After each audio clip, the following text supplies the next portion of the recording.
Bismillahirrahmanirrahim. Assalamualaikum warahmatullahi wabarakatuh.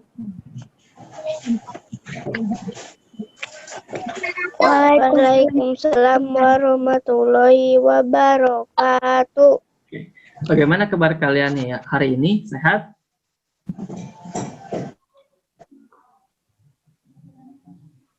Alhamdulillah baik. Doa sebelum belajar. Bismillahirrahmanirrahim. Alhamdulillahirabbil alamin. Ar-Rahmanir-Rahim. Maliki yaumiddin. Iyyaka na'budu wa iyyaka nasta'in. Ihdinas siratal mustaqim. Siratal ladzina an'amta 'alaihim ghairil maghdubi 'alaihim waladdallin. Amin. Bismillahirrahmanirrahim. Rabbi zidni ilman warzuqni fahman. Amin. Alhamdulillahirrahmanirrahim. Pada hari ini kita bisa kembali belajar bersama melalui Zoom meeting ya, pembelajaran jarak jauh. Itu di hari Sabtu tanggal 13 Januari 2021. Nah, materi yang hari ini kita akan bahas yaitu pemantapan tema 6, tema 1 yang judulnya yaitu sumber energi. Nah, oke, kita langsung saja.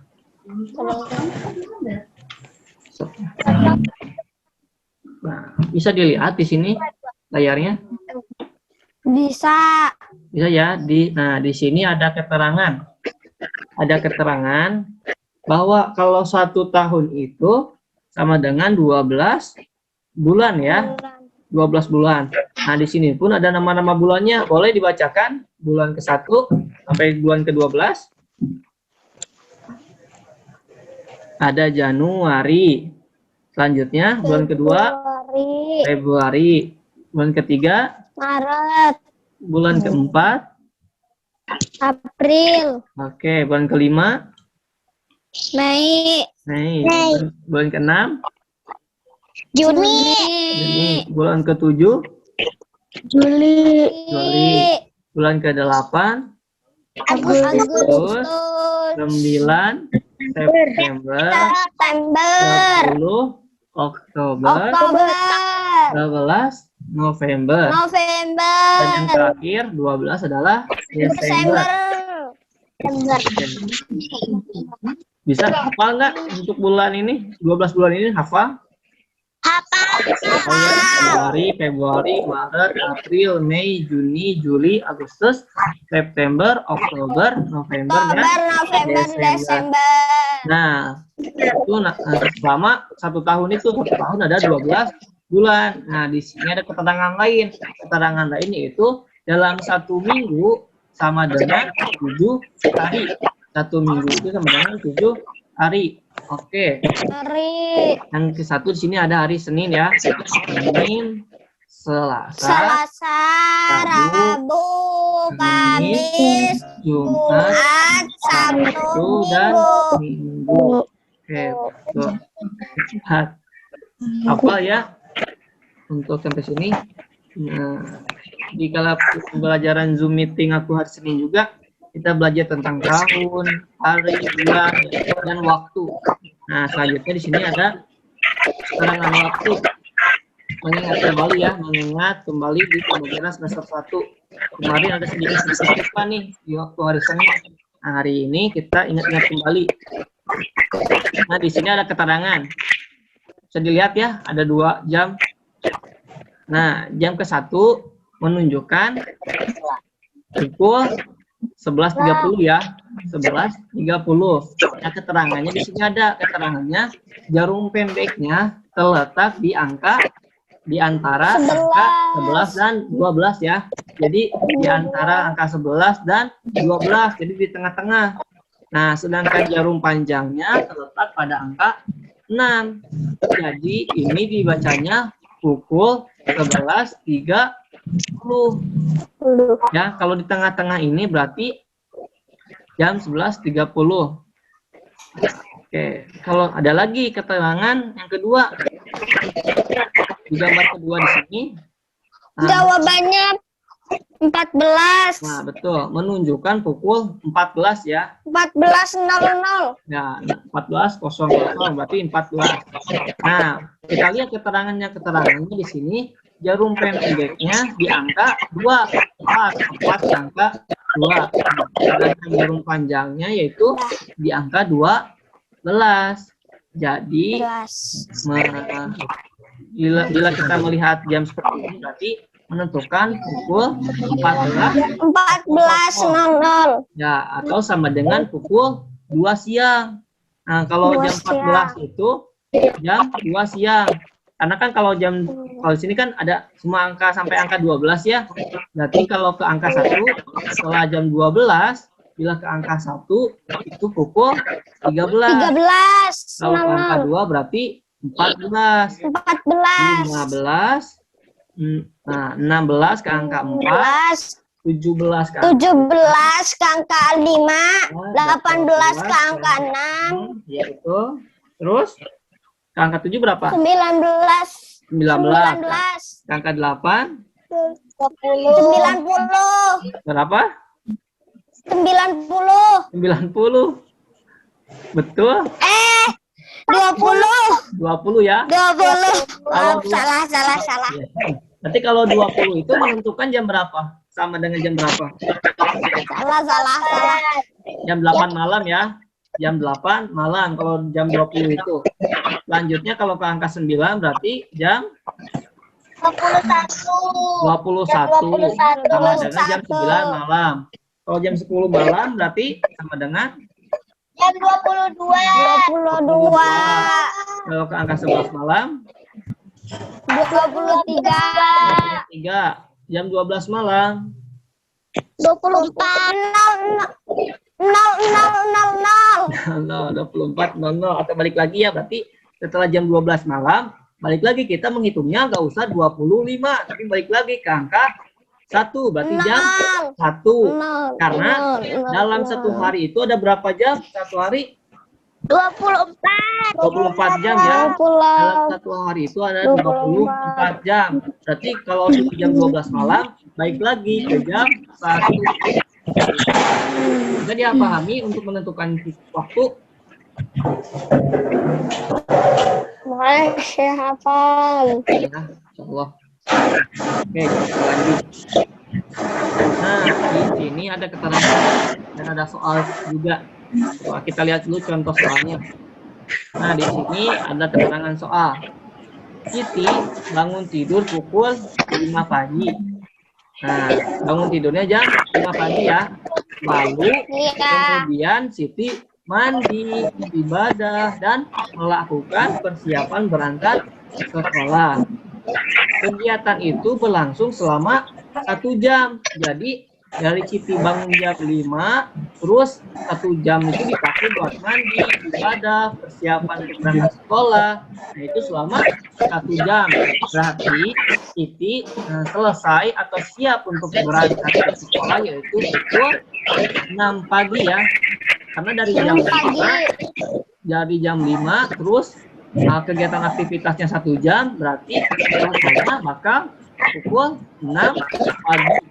Nah, berarti jam 6 pagi itu Siti sudah siap untuk berangkat ke sekolah. Gimana untuk soal ini? Paham nggak soalnya? Paham untuk soal ini? Nah, ada yang tanyakan untuk soalnya? Nggak ada? Oke, coba di sini ada soal. Kita kerjakan sama-sama.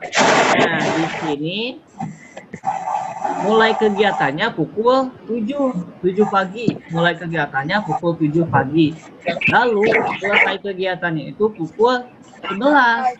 Maka lama kegiatannya berapa jam nih? Dari jam 7 ke jam 11.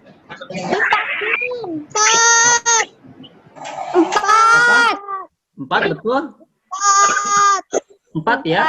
Betul, 4. Karena dari jam 7 ke jam 8 1 jam. Jam 8 ke jam 9 2 jam. Jam 9 ke jam 10 3 jam. Jam 10 ke jam 11 yaitu 4 jam. Jadi lamanya kegiatan itu selama 4 jam. Selanjutnya. Nah, di sini ada pukul berapa ini? 14. Kalau 14 itu sama dengan jam berapa? Sama dengan jam berapa?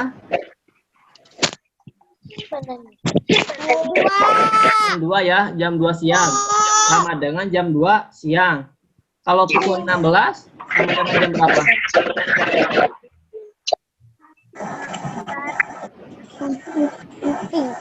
Jam berapa? 16 sama dengan jam berapa? Jam 5, betul? Jam 4. Jam 4 ya. Kalau 16 itu menentukan jam 4 sore. Nah, sini mulainya jam 14 tepat 00. Nah, selesainya jam 16.00. Berarti lama kegiatannya berapa jam? 1, 2, 2 jam. 2 jam ya, yang itu 2 jam. Karena dari 14 ke 15 1 jam. 15 ke 16 itu sama dengan 2 jam. Jadi lama kegiatannya adalah 2 jam. Nah, selanjutnya. Di sini ada mulai kegiatannya pukul 8.30. 08.30. Selesainya pukul 12.30. Maka lama kegiatannya berapa nih?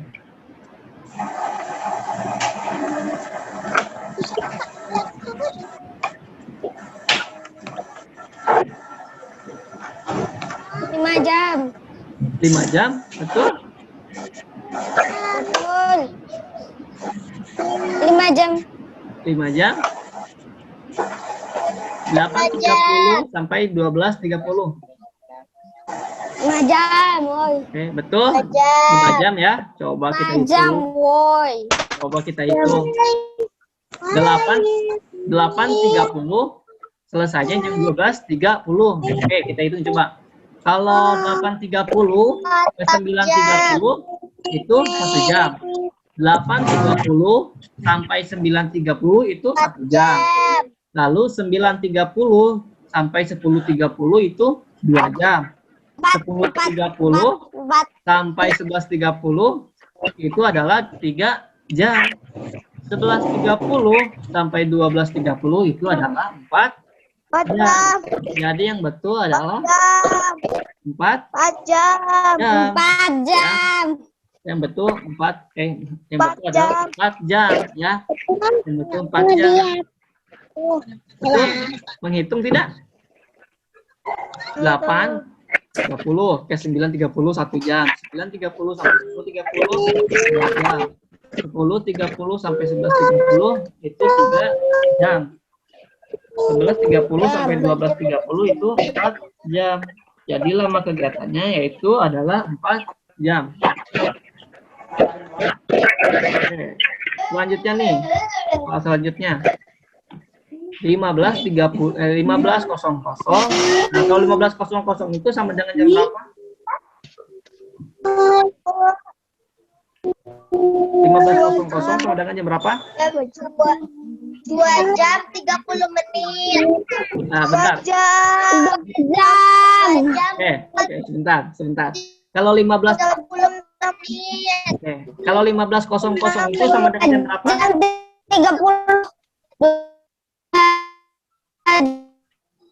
30 menit. Betul. Betul ya. 15.00 sampai 17.30 sama dengan 23 menit. 2 jam 30 menit. Tuh, sama dengan 2 jam 30 Jam 3. menit. Jam 3. Jam 3 ya. Jam 3. Kalau 17.30 sama jam berapa? Kalau 17.30 sama dengan jam berapa? Setengah 6 sore ya. Atau bisa disebut juga jam 5:30 sore menit. Nah, selanjutnya. Setengah 6 sore. Ya, betul. Selanjutnya yang terakhir. 18.30 sampai jam 21.00. Berarti berapa lama nih kegiatannya? 3 jam 30 menit. Berapa? 3 jam 30 menit. 3 jam 30 menit. Betul, 3 jam. 3 jam 30 menit. 3 jam 30 menit. Kita nih, biar lebih mudah. Kan ini 30 ya. Kita tambah 30 dulu. Jadi kan 18.30 ditambah 30 dulu biar jadi 2 jam 30 menit. Nah. 2 jam 30 menit. Jadi kan kalau ditambah 30 jadi 2 jam. betul. Jadi 19. Nah, 19 ke jam 21. Maka yang betul adalah 2 jam ya. 19 ke 21 itu adalah 2 jam. 2 jam 30 menit yang betul ya, bukan 3 jam 30 menit. Itu menjelaskan pentingnya melestarikan sumber energi. Nah, setelah mendengarkan penjelasan guru, Siti memahaminya. Ini Siti menyadari kewajiban menghemat energi. Jadi kita memiliki kewajiban untuk menghemat energi. Nah, Siti tidak lagi membiarkan keran air dibuka setelah selesai dipakai. Siti tidak lagi menghambur-hamburkan air saat mandi. Dan Siti juga mulai membiasakan diri mematikan lampu yang tidak diperlukan. Nah, jadi itu salah satunya contoh ya untuk menjaga hemat energi. Itu bila lampu tidak dipakai, kita matikan saja di rumah. Kalau ada lampu menyala, tidak terguna, tidak terpakai, itu dimatikan untuk menghemat energi. Nah, Siti telah melaksanakan kewajibannya di rumah. Nah, orang tuanya memberikan hak untuk memanfaatkan energi. Di sini ada contoh-contoh hak yang diperoleh oleh Siti. Mendapatkan makan dan minum sebagai sumber energi. Nah, yang kedua, menggunakan lampu saat belajar. Yang ketiga, menyalakan kipas angin saat kepanasan. Yang terakhir adalah menggunakan televisi untuk hiburan. Nah, ini adalah hak yang diperoleh oleh Siti setelah Siti melaksanakan kewajibannya di rumah. Nah, di sini juga ada keterangan. Kita boleh menuntut hak setelah melaksanakan kewajiban. Jadi, kewajiban Aku pengen pergi ke hutan, Pak. Oke, kita lanjut ya, dengerin dulu ya. Apa? Oke, kita lanjut. Nah, di sini ada keterangan juga. Kita boleh menuntut hak setelah melaksanakan kewajiban. Jadi kewajiban harus didahulukan daripada hak, dan kewajiban harus dilaksanakan secara seimbang. Nah, di sini ada keterangan air dan angin adalah sumber energi. Jadi air dan angin itu adalah sumber energi. Air, oke, diperhatikan ya, didengarkan, biar nanti Bapaknya bisa menjawabnya. Bisa mendengar suara Bapak? Bentar, ambil PC dulu. Bisa. Oke, kita lanjut lagi. Bisa dilihat di sini keterangannya ya. Air bukan hanya sumber energi bagi tubuh. Air juga sumber energi listrik. Jadi air juga adalah sumber energi listrik. Cara memanfaatkannya adalah air ditampung pada sebuah bendungan atau waduk, ya, ditampung. Lalu bagaimana air di bendungan dapat menghasilkan energi. Nah, di sini ada keterangannya, yaitu caranya adalah air di bendung dialirkan. Nah, aliran air ini memiliki kekuatan yang disebut energi kinetik. Nah, jadi aliran air ini memiliki kekuatan yang disebut energi kinetik. Energi kinetik, aliran menggerakkan kincir atau turbin. Nah, gerakan kincir air akan menggerakkan generator listrik. Jadi gerakan kincir air akan menggerakkan generator listrik ya. Nah, generator listrik inilah yang membangkitkan energi listrik. Jadi karena bergeraknya generator listrik bisa membangkitkan energi listrik. Nah, bendungan atau waduk yang dimanfaatkan untuk menghasilkan energi listrik disebut pembangkit listrik tenaga air atau disingkat PLTA. PLTA apa singkatan dari apa PLTA? Pembangkit listrik tenaga air ya, PLTA nih. PLTA atau pembangkit tenaga air. Nah, selain pembangkit listrik tenaga air, ada juga tadi kan sumber energi, yaitu adalah udara. Di dalam udara terdapat oksigen. Jadi di dalam udara terdapat oksigen. Oksigen penting bagi kelangsungan hidup manusia. Karena apa? Karena manusia bernapas menghirup oksigen. Udara atau oksigen. Nah, betul. Nah, udara bukan hanya sumber energi bagi tubuh. Udara juga dapat dimanfaatkan sebagai energi listrik. Nah, udara yang bergerak disebut bayu atau angin. Jadi, udara yang bergerak itu disebut bayu atau angin.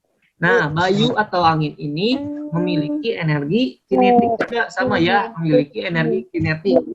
Nah, energi kinetik inilah yang dapat menggerakkan kincir angin. Nah, kincir angin dapat menggerakkan generator listrik. Jadi, dari kincir angin dapat menggerakkan generator listrik. Nah, dari generator listrik akan membangkitkan energi listrik. Pembangkit listrik tenaga bayu. Nah, PLTB terbesar di Indonesia terdapat di Arab atau Sulawesi Selatan. Kipas angin. Kipas angin. Kincir angin. Kincir angin. Kincir angin. Betul, kincir angin ya. Kincir angin ini. Nah, ini adalah gambar bentuk kincir angin. Nah, kalau ini contoh gambar apa? Kolam berenang. Apa? Air. Ini tuh sebuah tempat ini adalah Terjun. yang betul ini adalah tempat bendungan atau waduk tadi. Untuk apa? Untuk pembangkit energi listrik ya. Nah, ini contoh tempat pembangkit listrik itu tadi. Kalau ini kan kincir angin. Nah, bisa menghasilkan energi tadi. Nah, ini contohnya adalah bendungan, tempat mengalirkan air. Ini ada kedua gambar. Nah, di sini ada soal, coba kita kerjakan. Gerakan air dapat menghasilkan apa tadi? Energi Listrik.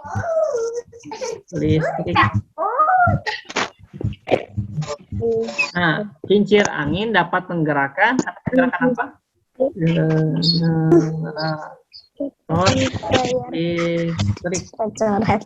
Selanjutnya, pada saat bernapas manusia menghirup Udara atau oksigen. Nah, Udara atau oksigen. Nah, manusia bernapas pada saat bernapas manusia menghirup oksigen ya. Di dalam udara itu ada oksigen. Di dalam udara ada oksigen. Jadi manusia menghirup oksigen.